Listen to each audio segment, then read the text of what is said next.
नमस्कार बंधुगण, एक नुआ वीडियो को आपण मानक स्वागत। आज मु आपण को ये वीडियो माध्यम केदारनाथ संपूर्ण विवरणी देवी। आपण माने पूरा वीडियोटी संपूर्ण भाव देखिए। आशा करुच्ची वीडियोटी प्रथम रु शेष पर्यंत देखिए, जानवे आ केदारनाथ विषय किसी जानवे, केदारनाथ पहुँचे केमिति, सेठी रहिबे केमिति, जीवे केमिति, सबूर विवरणी मु संपूर्ण विवरणी ये वीडियो माध्यम देवी। ये देखंतु आम ए केदारनाथ जावाई बाहरीचु, गाड़ी में बसचु, बस जाऊँ हरिद्वार रु आम कटक रु बाहर दिल्ली रु आम हरिद्वार ट्रेन जाइलु। तापर आम हरिद्वार रु बस धरी केदारनाथ अभिमुखे आम बाहर सोनप्रयाग आगे पहुँचलु।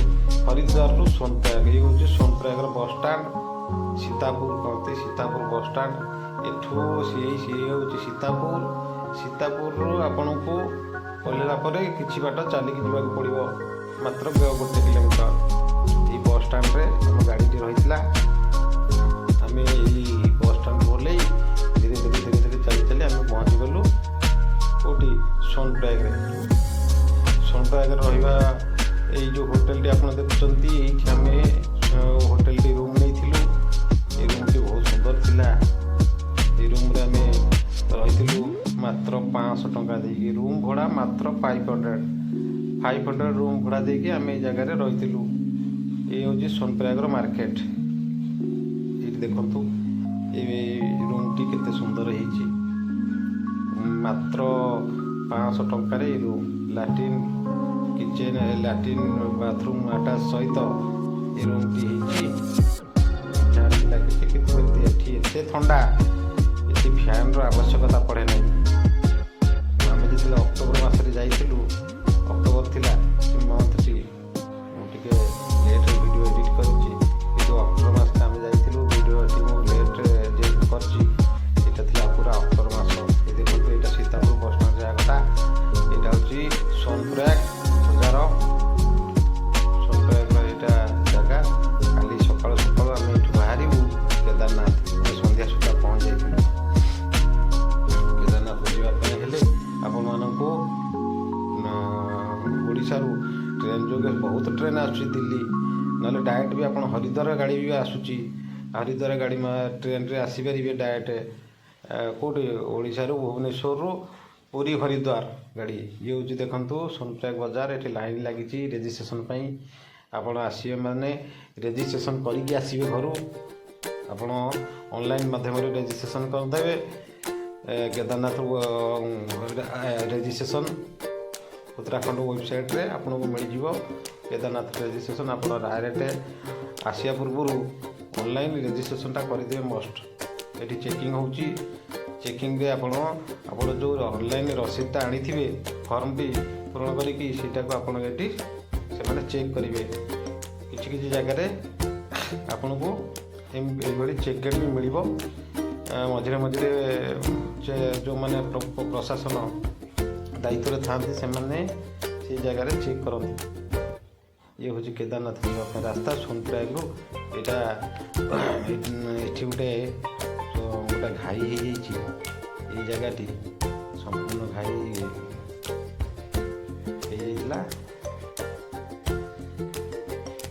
बहुत रास्ता बहुत खतरनाक रास्ता। आपण मैंने जीवे रास्तार जो देखुं घाटी संपूर्ण भाव जगह घोषणी करता। किसी लोक हताहत भी होते। आम से समय आम जाइलु अक्टोबर मसरे। ये देखो परिस्थिति देखो पत्थर गुड़िक लटकिकी अच्छी। सब पत्थर कौ मुहूर्त भी खसबार संभावना था। आम धीरे धीरे प्रशासन आमको से रास्ता पार कराला। मझे मझे ये झरणा आपने देखिए रास्तार। हाँ यूठू आपण कि बाट सोनप्रयाग चलिक आसला यूँ मात्र 2 किलोमीटर 3 किलोमीटर पर ये गोटे बोलेरो व्यवस्था कराई। सी आपको किसी बाट नहीं जावा साइड, कितु किसी लोक बोलेरो जाती ना, से चलिक पड़ जा। ଭିଡ଼ ତ ଫାଷ୍ଟ ଷ୍ଟାର୍ଟିଂରୁ ବହୁତ ଭିଡ଼ ରହୁଛି। ଭିଡ଼ କହିଲେ ନ ବହୁତ ଭିଡ଼ ଥିଲା। ଆମେ ଯେତେବେଳେ ଯାଇଥିଲୁ ଭିଡ଼ ଥିଲା ପ୍ରବଳ। ଆମେ ଭାବିଥିଲୁ ଅକ୍ଟୋବର ମାସ କମ୍ ଲୋକ ଥିବେ, ଫାଙ୍କା ଥିବ, କିନ୍ତୁ ଦେଖିଲା ବେଳକୁ ଅକ୍ଟୋବର ମାସରେ ବି ପ୍ରବଳ ଭିଡ଼। ମେ ଜୁନରେ ତ ପ୍ରବଳ ଭିଡ଼ ହୁଏ, ସମସ୍ତେ ଜାଣନ୍ତି। ମେ ଜୁନ ଏସବୁ ଜାଗାରେ ପ୍ରବଳ ଭିଡ଼ ହୁଏ, କିନ୍ତୁ ଅକ୍ଟୋବର ମାସରେ ମଧ୍ୟ ବହୁତ ଭିଡ଼। ଦେଖନ୍ତୁ କେମିତି ଝରଣା ବହିଯାଉଛି ରାସ୍ତା ସାରା। ଆପଣଙ୍କୁ ଏମିତି ଝରଣା ବହୁତ ମିଳିବ। ରାସ୍ତାଘାଟ ଚାରିଆଡ଼େ ଆପଣ ଖାଲି ଝରଣା ହିଁ ଝରଣା, ଏମିତି ପାଣି ଥିବ। ଜୋତା ଯଦି ପିନ୍ଧିକି ଆସୁଥିବେ, ଜୋତାଟାକୁ ଗୋଟେ କଭର୍ ମିଳୁଛି ଅନଲାଇନ୍ରେ, ପ୍ଲାଷ୍ଟିକ୍ କଭର୍ ଗୋଟେ ମିଳୁଛି, 150-200 ଟଙ୍କା ଭିତରେ ମିଳିବ। ସେଇଟାକୁ ଆପଣ ମଷ୍ଟ ଜୋତାଟାକୁ କଭର୍ କରିବା ପାଇଁ ନେଇ ଆସିଥିବେ। ପାଣି ଜାଗା, ସନ୍ତସନ୍ତିଆ ଜାଗା, ବର୍ଷା ଦିନ ସବୁବେଳେ ସେଠି ପାହାଡ଼ ଉପରେ ବର୍ଷା ଲାଗି ରହେ। ବର୍ଷା ଅନବରତ ଲାଗି ରହୁଛି ସେ ଜାଗାରେ। ଆପଣ ଯେତେବେଳେ ଯିବେ ବର୍ଷା ଥିବ, ଯେମିତି ହେଲେ ବର୍ଷା ହେବ। ତେଣୁ ସବୁବେଳେ ଜୋତା, ରେନକୋଟ୍ ଆଉ ଛତା ଏସବୁ ସାଙ୍ଗରେ ବହନ କରିବେ। ହଁ, ସୋନପ୍ରୟାଗରୁ ଯେତେବେଳେ ଯାତ୍ରା ଆରମ୍ଭ କରିବେ, ବ୍ୟାଗ୍ରେ କିଛି କିଛି ଖାଦ୍ୟ ପଦାର୍ଥ ନେଇକି ଯାଇଥିବେ।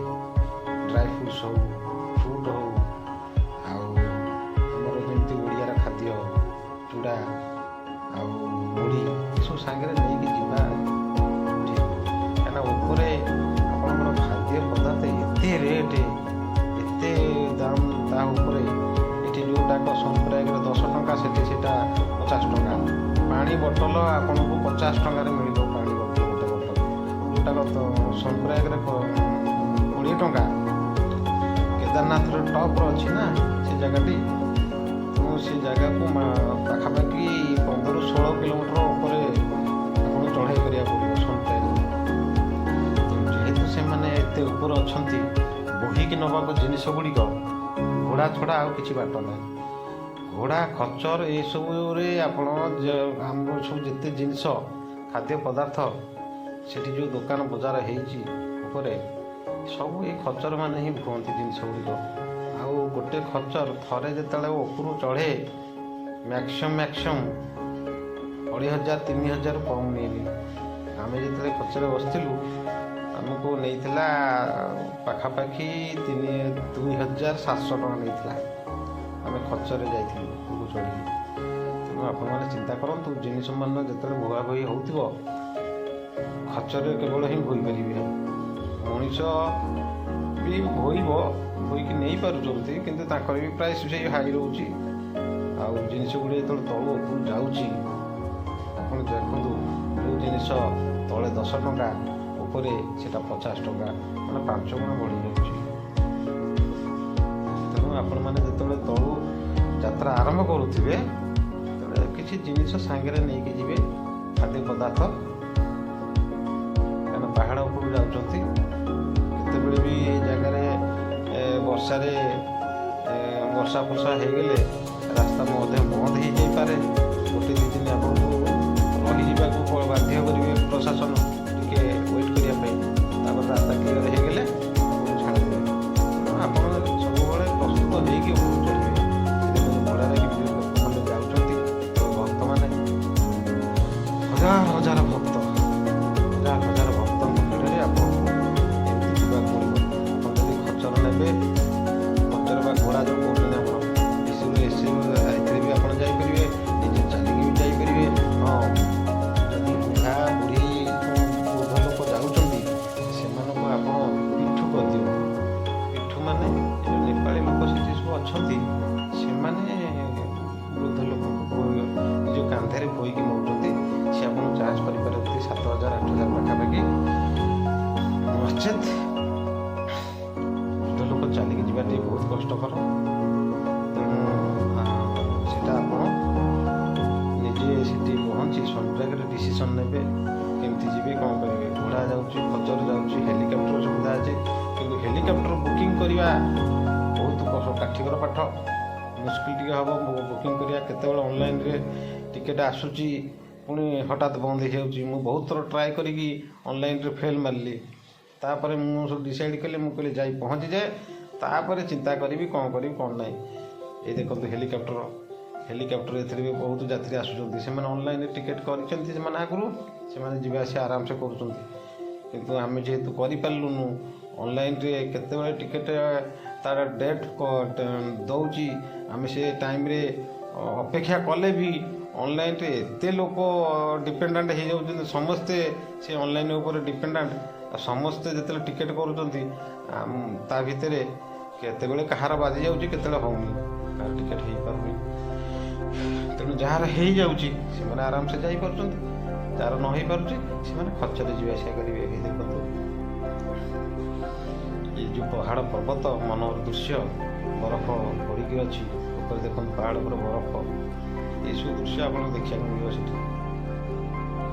बहुत बढ़िया जगह सुंदर जगह ठंडा मौसम मझे मझे झिपिझिपि वर्षा भी होची हेलिकॉप्टर देखो आसूची कि पहुँची जाऊँगी हेलिकॉप्टर आसूची जाऊँगी आसूची जाऊँगी आसूची जाऊँगी अनवरत चली हेलिकॉप्टर सेवा बहुत बढ़िया सुविधा कराई हेलिकॉप्टर किंतु ऑनलाइन जो टिकेट करेंगे यदि पाईगले से आराम से जीवा आसिया करेंगे जब किसी भय करार ना खर्चरे भी लोक आड़े आस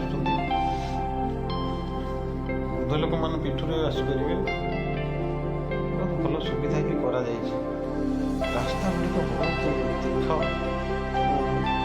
जिते आप पहाड़ गुड़िक चढ़ुवे धीरे धीरे चढ़ुवे जी गोड़ खसी जापे स्लीप हो जापे आसवा पूर्व जदि केदारनाथ के प्लान कर आसवा पूर्व आपको घरे 15-20 दिन एक्सरसाइज करेंगे निजक फिट रखिए जगह आसवाई आपको निजक फिट कर रखा पड़ो 15-20 दिन मसे पाखापाखि आप दौड़ा धापड़ एक्सरसाइज करवा निहाती आवश्यक ये जगह ऊपर चढ़िया कहले नचेत आपड़ जदि हठात चढ़े आपण गोड़ा हाथ दर्जटा हवा निहाती थय बहुत तीक्ष चढ़ाई ये देखु ये आम पहुँची गलु केदारनाथ रे झरणा बही जाऊँगी मंदाकिनी बहुत चलती ये देखो नुआ नुआ घर सब ए आरंभ हो गला या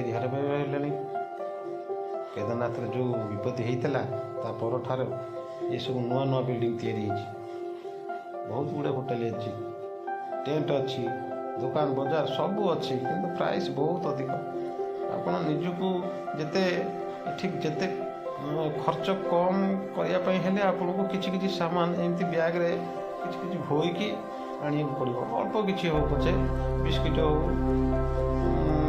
ड्राई फ्रूट जहाँ सब थी आप पसंद आप नहीं आसवे मंदिर ये सब भोग बिक्री रास्तार केदारनाथ पहुँची गलुणु ए वर्षा झिपिझिपि होता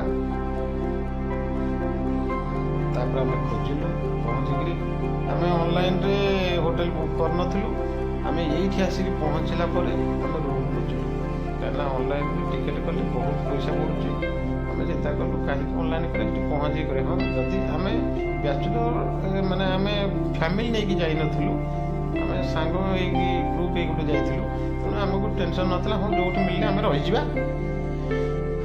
किसी टेंशन नाला कि जब फैमिली नहीं आप आसुँच मन रखिए फैमिली नहीं जब आसुँच ऑनलाइन बुक कर पड़े आसवे कि आपड़ जब कंटाक्ट के चिन्ह परिचय थी ये जगह को आगुरी आसी नंबर फंद किसी होटेल थी से होटेल वाला नंबर भी आप ऑनलाइन भी पाइबे डायरेक्ट ऑनलाइन फोन कर डायरेक्ट फोन करके आप बुकिंगटा करदे पिला छोट पिला नहीं जब आसुँच कि आपंकर वयस्क पितामाता को लेकिन आसुँच आप जगह को आसा होटेल पूरा बुक कर सुविधा हम आमको खोजा पड़ा बहुत गुड़ा होटेल थी बहुत गुड़े टेंट हाउस थी टेंट सब कर 500 टका टेंट गुड़ाक होटेल गुड़ा तो 3000-4000 सब थी तेणु आम डिसाइड कलु आम टेंट रहा 500 टकर टेंट आसिगलु मंदिर पाखक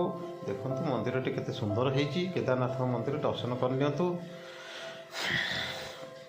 आउ टे कमेंट बॉक्स रे जय केदारनाथ बाबा केदारनाथ को ना नहीं टे निजको ତାଙ୍କ ପାଖରେ ସମର୍ପିତ ହୋଇଯାଆନ୍ତୁ। ବାବା କେଦାରନାଥଙ୍କ ଆଶୀର୍ବାଦ ଆପଣଙ୍କ ଉପରେ ରହୁ। ଦେଖନ୍ତୁ ମନ୍ଦିରର ଆଗରେ କେମିତି ଭଗବାନଙ୍କର ଏଇ ମନ୍ଦିରଟି କେତେ ସୁନ୍ଦର ଦେଖାଯାଉଛି। ଭଗବାନଙ୍କ ଏ ମନ୍ଦିର ଆଗରେ ସବୁ ଏଇ ବାବାମାନେ ବସିଛନ୍ତି। ସେମାନେ ଆଶୀର୍ବାଦ କରନ୍ତି ସମସ୍ତଙ୍କୁ। ଟିକେ ଆଶୀର୍ବାଦ ନେଇଯିବେ ମନରେ ଟିକେ ଅଘରୀ ବାବାମାନଙ୍କର। କି ଅଘରୀ ବାବାମାନେ କି ବହୁତ ଅଛନ୍ତି, ତାଙ୍କ ଆଶୀର୍ବାଦ ଟିକେ ନେବେ। ଦେଖନ୍ତୁ ମନ୍ଦିରର ଦୃଶ୍ୟ, ତାରକାଶ୍ୱର ଦୃଶ୍ୟ ଆପଣ କ୍ୟାମେରାରେ ବୁଲେଇକି ଦେଖାଉଛି। ଦେଖନ୍ତୁ ସୁନ୍ଦର ଦୃଶ୍ୟ। ଦେଖନ୍ତୁ ଉପରେ କେମିତି ଖରା ପଡ଼ିଛି। ଆଉ ଟିକେ ପୂର୍ବରୁ ବର୍ଷା ହେଉଥିଲା, ବର୍ଷା ଥପକିନି ବନ୍ଦ ହେଇଗଲା, ସାଙ୍ଗେ ସାଙ୍ଗେ ଖରା ପଳେଇ ଆସିଲା। ହଠାତ୍ ବର୍ଷା ଆସିବ, ହଠାତ୍ ଖରା ଆସିବ। ପାଗର ପରିବର୍ତ୍ତନ କେତେବେଳେ ହେଇଯିବ, କେତେବେଳେ ଠିକ୍ ଠିକଣା ନଥାଏ। ଏଠି କିଛି ବର୍ଷା କହିକି ଆସେନି କି ବର୍ଷା ଆସିବ ବୋଲି ଆପଣ ଜାଣିପାରିବେନି। କେତେବେଳେ ହଠାତ୍ ଆସିବ, ପୁଣି ପଳେଇଯିବ, ଏମିତି ଚାଲିବ। ଆପଣ ଛତା, ରେନକୋଟ୍ ଏସବୁ ଜିନିଷ ନେଇକି ଆସିବାକୁ ପଡ଼ିବ ଆପଣଙ୍କୁ। ଜୋତା, ଭଲ ଜୋତା ଟିକେ ନେଇକି ଆସିଥିବେ। ତୀଖ ଚଢ଼େଇ। ଏଇ ଦେଖନ୍ତୁ ମନ୍ଦିରର ସନ୍ଧ୍ୟା ଦର୍ଶନ। ଦେଖନ୍ତୁ ସନ୍ଧ୍ୟାବେଳର ଦୃଶ୍ୟ। ବହୁତ ଲୋକ, ଭକ୍ତଙ୍କ ବହୁତ ଭିଡ଼। ମନ୍ଦିରର ଏଇ ଦର୍ଶନ, ସନ୍ଧ୍ୟା ଦର୍ଶନ ଦେଖିବା ପାଇଁ, ସନ୍ଧ୍ୟା ଆଳତି ଦେଖିବା ପାଇଁ ଭକ୍ତମାନଙ୍କ ଭିତରେ ବହୁତ ଭିଡ଼।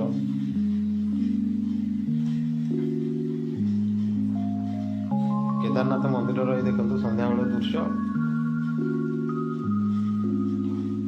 ଏଠି ଇଲେକ୍ଟ୍ରିର ବି ବହୁତ ଇଲେକ୍ଟ୍ରିର ସୁବିଧା ହେଇଯାଇଛି। ଏ ଟେନସନ୍ ନାହିଁ। ପାଣି, ଇଲେକ୍ଟ୍ରିକ୍ ସବୁ ସୁବିଧା ଅଛି ଏଠି ମନ୍ଦିର ପାଖରେ। ହୋଟେଲ ମାନଙ୍କରେ ସବୁ ସୁବିଧା ଅଛି। କିନ୍ତୁ ଏଇଆ କ'ଣ, ଅକ୍ସିଜେନ୍ ଲେବୁଲଟା ଟିକେ କମ୍ ରହୁଛି। ହଠାତ୍ ଯେତେବେଳେ ଆପଣ ପହଞ୍ଚିଯିବେ, ଟିକେ ଆପଣଙ୍କୁ ଯଦି ଟିକେ ୱିକ୍ ଲାଗିପାରେ, ଦୁର୍ବଳ ହେଇପଡ଼ିବ, ଟିକେ ଅଣନିଶ୍ୱାସୀ ହେଲା ଭଳିଆ ଫିଲ୍ କରିବ, ଅନୁଭବ କରିବ ଯେମିତି ଅଣନିଶ୍ୱାସୀ ହେଇଯାଉଛନ୍ତି ଏ ଜାଗାରେ। ତାପରେ ଧୀରେ ଧୀରେ ଆପଣ ସେଇ ଜାଗାରେ ଯେତେବେଳେ ଅଣନିଶ୍ୱାସୀ ଆପଣ ଲାଗିବ, ଆପଣ ଟିକେ ବସି ପଡ଼ିବେ ଗୋଟେ ଜାଗାରେ। ଧୀରେ ବସି ପଡ଼ିବେ। ସେ ଜାଗାଟା ଟିକେ ଆଖିଟାକୁ ବନ୍ଦ କରିଦେବେ। କିଛି ସମୟ ଅନୁଭବ କରିବେ ଯେ ମୁଁ କେଉଁ ଜାଗାରେ ଅଛି। ଆପଣ ପାହାଡ଼ ତଳେ ଥିଲେ, ଆପଣ ପାହାଡ଼ ଉପରେ ଅଛନ୍ତି। ତେଣୁ ଯାହା ହେଲେ ଅକ୍ସିଜେନ୍ ଲେବୁଲ୍ କମ୍ ରହିବ। ତେଣୁ ଚୁପ୍ ଧୀରେ ଭାବରେ ଆପଣ ଧୀରେ ବସି ପଡ଼ିବେ। ଯଦି ଧୀରେ ଧୀରେ ଆପଣ ସେଇ ଯେଉଁ ପରିବେଶ ସହିତ ଆପଣ ଖାପ ଖାଇଯିବେ, ମାନେ ଆକ୍ୱାଣ୍ଟେଡ଼୍ ହେଇଯିବେ ସେ ପରିବେଶ ସହିତ। ଦେଖନ୍ତୁ ଅଘରୀ ବାବାମାନଙ୍କୁ ଦେଖନ୍ତୁ। ଏଠି ଦେଖିବେ, ଆଶୀର୍ବାଦ ନେବେ। ତାପରେ ମନ୍ଦିର ଭିତରୁ ଦର୍ଶନ କରିବେ। ମନ୍ଦିର ଦର୍ଶନ ଆପଣ ସବୁବେଳେ ଯାଇପାରିବେ, କିଛି ନାହିଁ। ସକାଳେ ଦର୍ଶନ ହେଉଛି, ସନ୍ଧ୍ୟାବେଳେ ଦର୍ଶନ ହେଉଛି। ଖରାବେଳେ ଘଣ୍ଟାଏ 2 ଘଣ୍ଟା ପହଳ ପଡ଼େ, ପରଫେକ୍ଟ ଟାଇମ୍ କହିପାରୁନି। କିନ୍ତୁ ମନ୍ଦିର ଦର୍ଶନ ଆପଣ ଯେତେବେଳେ ସେତେବେଳେ କରିପାରିବେ। ଟିକେ ଲାଇନ୍ ଲାଗିବାକୁ ପଡ଼ୁଛି, ଟିକେ ଭିଡ଼ଭାଡ଼ ରହୁଛି। ସେପ୍ଟେମ୍ବର, ଅକ୍ଟୋବର ବହୁତ ବଢ଼ିଆ ମାସ। ସେଇ ମାସରେ ଯିବେ, ବହୁତ ଆରାମସେ ବୁଲିକି ଆସିବେ। ଅଳ୍ପ ଭିଡ଼ ରହିବ। ଆଉ ଯଦି ମେ ଜୁନ୍ ଗଲେ, ଜୁଲାଇ ଅଗଷ୍ଟ ତ ଆପଣ ଯିବା ମୁସ୍କିଲ ହେଇଯିବ। ବହୁତ ବର୍ଷା, ଲ୍ୟାଣ୍ଡସ୍ଲାଇଡ୍ ବହୁତ ହୁଏ ବର୍ଷା ଦିନେ। ତେଣୁ ଜୁଲାଇ ଅଗଷ୍ଟ ଆପଣ କେବେ ଚିନ୍ତା କରିବେନି। ଯଦି ଯିବେ ମେ ଜୁନ୍, ଭିଡ଼ ରହିବ। ଅକ୍ଟୋବର, ନଭେମ୍ବର, ସେପ୍ଟେମ୍ବର, ଅକ୍ଟୋବର ଟିକେ କମ୍ ଭିଡ଼ ରହିବ। ଆପଣ ସେଇ ମାସରେ ପ୍ଲାନ୍ କରି ଆସିବେ। କେଦାରନାଥର ଦୃଶ୍ୟ ଦେଖନ୍ତୁ ସନ୍ଧ୍ୟାର। ରାତି ହେଇଗଲାଣି ଧୀରେ ଧୀରେ। ବହୁତ ସୁନ୍ଦର ଜାଗା। ଆପଣଙ୍କୁ ବହୁତ କିଛି ଇନଫର୍ମେସନ୍ କଥାରେ ମୁଁ କହିଦେଲି, ଦେଇଦେଲି ଆପଣଙ୍କୁ। ଆପଣ କମେଣ୍ଟରେ ଜୟ କେଦାରନାଥ ବାବାଙ୍କ ନାମ ନେଇକି କେଦାରନାଥ ଦର୍ଶନ କରିବାକୁ ଆସିଯାଆନ୍ତୁ। ଦେଖନ୍ତୁ ଆମେ କେମିତିଆ ଟେଣ୍ଟ ନେଇଥିଲୁ। ଦେଖନ୍ତୁ ମାନେ ଏଇ ଯେଉଁ ଟେଣ୍ଟଟି କନ୍ଥା, କମଳ, ରେଜେଇ, ତକିଆ ସବୁ ଦେଇଥିଲା। ଗୋଟେ ଚାର୍ଜର ବି ପଏଣ୍ଟ ଦେଇଥିଲା ଚାର୍ଜ କରିବା ପାଇଁ। ଚାର୍ଜର ପଏଣ୍ଟ ଦେଇଥିଲା, ତା ଦେହରେ ଆମେ ଚାର୍ଜ କଲୁ। ବହୁତ ବଢ଼ିଆ ଟେଣ୍ଟ ଦେଇଥିଲା। ଭିତରେ ବହୁତ ଉଷୁମ, ବାହାରେ ପ୍ରବଳ ଥଣ୍ଡା।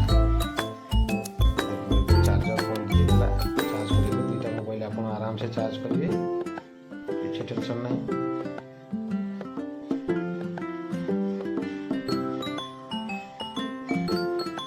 ଦେଖନ୍ତୁ ସାଇଡ଼ରେ କେମିତି ଏଇଟା ମଝିରେ ରାସ୍ତା, ଏପଟେ ଟେଣ୍ଟ ସେପଟେ ଟେଣ୍ଟ, କେତେ କେତେ ରୁମ୍ ଅଛି ଟେଣ୍ଟରେ କରିକି ଏମାନେ ଭଡ଼ାରେ ଦେଉଛନ୍ତି।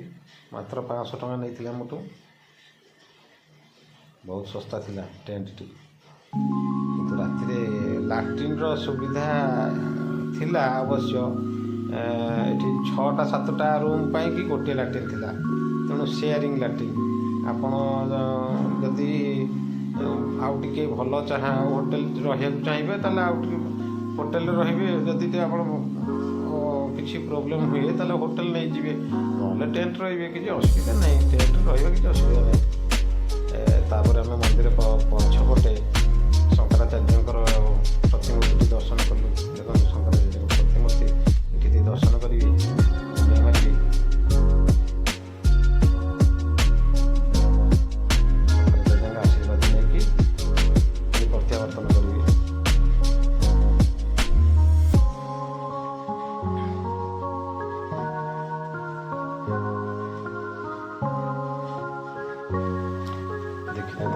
ଦର୍ଶନ କରନ୍ତୁ ଭୀମଛଡ଼ାକୁ।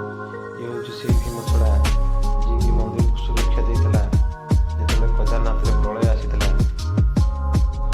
ଏଇ ସେଇ ଭୀମଛଡ଼ା, କେଦାରନାଥ ମନ୍ଦିରକୁ ଏଇ ଭୀମଛଡ଼ାଟି ସୁରକ୍ଷା ପ୍ରଦାନ କରିଥିଲେ। ତାଙ୍କ ନାମ ଭୀମଛଡ଼ା ନାମରେ ପରିଚିତ, ଭୀମଛଡ଼ା ନାମରେ ନାମିତ କରାଯାଇଛି। ଭଗବାନ ଶିବଙ୍କର ଏହି ମନ୍ଦିର କେଦାରନାଥ ମହାପ୍ରଭୁଙ୍କୁ ଏଇ ଭୀମଛଡ଼ା ସୁରକ୍ଷା ପ୍ରଦାନ କରିଥିଲେ। ମହାପ୍ରଳୟ ଆସିଥିଲା କେଦାରନାଥରେ। ଦେଖିଦିଅନ୍ତୁ, ଏଇ ଭୀମଛଡ଼ାକୁ ଦର୍ଶନ କରନ୍ତୁ। ଆପଣମାନେ ସେଠି ପହଞ୍ଚିଲେ ଆପଣମାନେ ବି ଦର୍ଶନ କରିବେ। ବହୁତ ସୁନ୍ଦର ପରିବେଶ। ମନ୍ଦିରର ଚତୁଃପାର୍ଶ୍ୱରେ ଆପଣଙ୍କୁ ଏଇଭଳି ସାଧୁମାନଙ୍କୁ ଆପଣ ଦର୍ଶନ କରିପାରିବେ।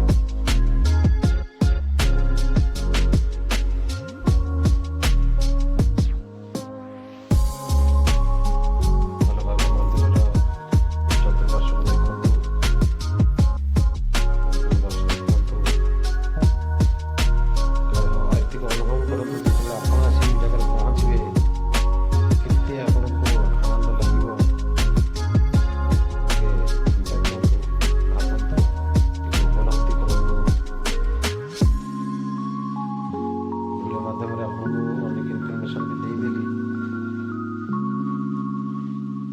କେଦାରନାଥ ଆସିବା ପାଇଁ ଡାଇରେକ୍ଟ ଟ୍ରେନରେ ଆସିବେ। କେଉଁଠୁ? ଭୁବନେଶ୍ୱର, ପୁରୀରୁ ଆସୁଛନ୍ତି ଯଦି ଭୁବନେଶ୍ୱରରୁ କି ପୁରୀରୁ ଡାଇରେକ୍ଟ ଟ୍ରେନ୍ ଆସୁଛି ହରିଦ୍ୱାର। କିମ୍ବା ଯଦି ସେ ଟ୍ରେନ୍ରେ ଆପଣ ଟିକେଟ୍ ପାଇଲେନି, ଫେଲ୍ ହେଇଗଲେ, ତାହେଲେ ଆପଣ ଗୋଟେ କାମ କରିବେ, ଦିଲ୍ଲୀ ପଳେଇ ଆସିବେ। ଦିଲ୍ଲୀରୁ ଭୁବନେଶ୍ୱରରୁ ଦିଲ୍ଲୀ ପଳେଇ ଆସିବେ, ପୁଣି ଦିଲ୍ଲୀରୁ ହରିଦ୍ୱାର ଆଉ ଗୋଟେ ଟ୍ରେନ୍ରେ ପଳେଇ ଆସିବେ। ହରିଦ୍ୱାରରୁ ଆପଣ ବସ୍ ମାଧ୍ୟମରେ ଆସିବେ ସୋନପ୍ରୟାଗ। ସୋନପ୍ରୟାଗରୁ ଆପଣଙ୍କୁ ଚଢ଼ିବାକୁ ପଡ଼ିବ କେଦାରନାଥ। ସେତିକି ପୁଣି ଆପଣ ସେଇଭଳି ରିଟର୍ଣ୍ଣ କରିବେ। ସୋନପ୍ରୟାଗରୁ କେଦାରନାଥରୁ ଆପଣ ଯିବେ, କେଦାରନାଥରୁ ଆପଣ ଯିବେ ସୋନପ୍ରୟାଗ। ସୋନପ୍ରୟାଗରୁ ଆପଣ ଯିବେ ହରିଦ୍ୱାର। ହରିଦ୍ୱାରରୁ ଆପଣ ଯିବେ ଭୁବନେଶ୍ୱର ଯାଆନ୍ତୁ। ଓଡ଼ିଶାର ଯେକୌଣସି ସ୍ଥାନକୁ ଆପଣ ଟ୍ରେନ୍ ମାଧ୍ୟମରେ ଯାଇପାରିବେ।